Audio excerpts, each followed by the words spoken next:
Good Sunday morning, Roger Hill, Wuthering Heights.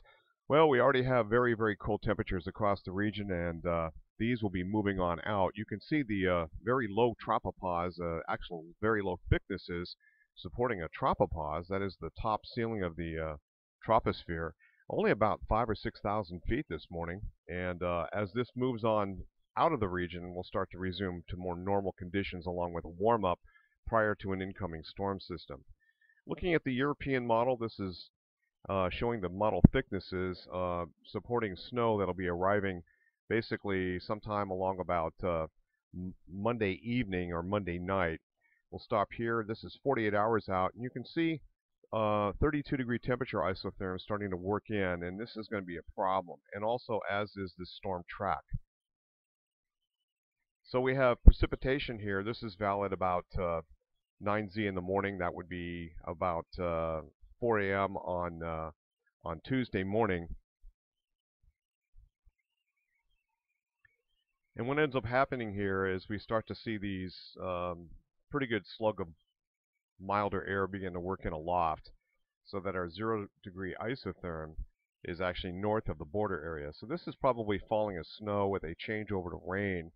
And the heavier portion of the precipitation generally wants to align itself across parts of eastern New York and western Vermont.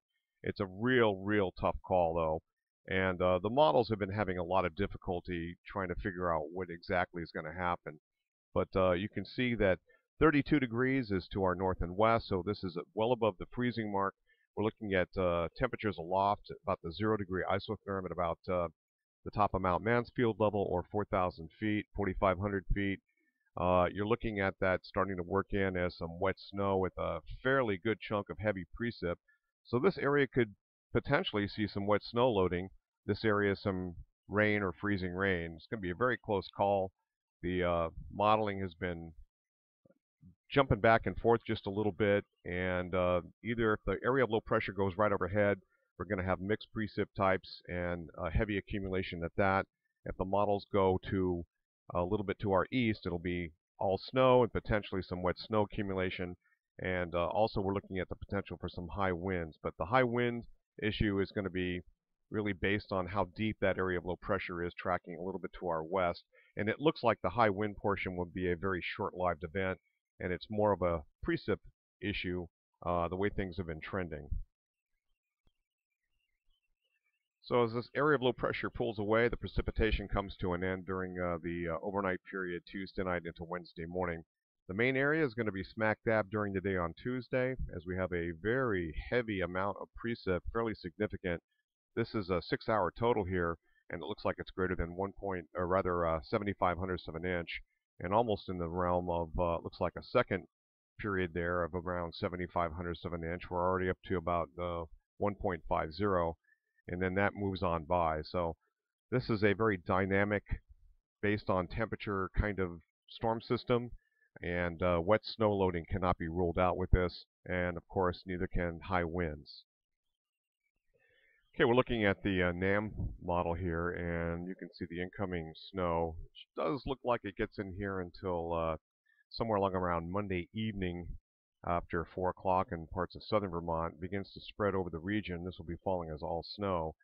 And then from here, it's very dynamic, and I just don't have a clue as to what's going to happen based on model track and just how this is going to work. But we may have actually wet snow loading issues in sort of the western side of the state, maybe toward the Champlain Valley.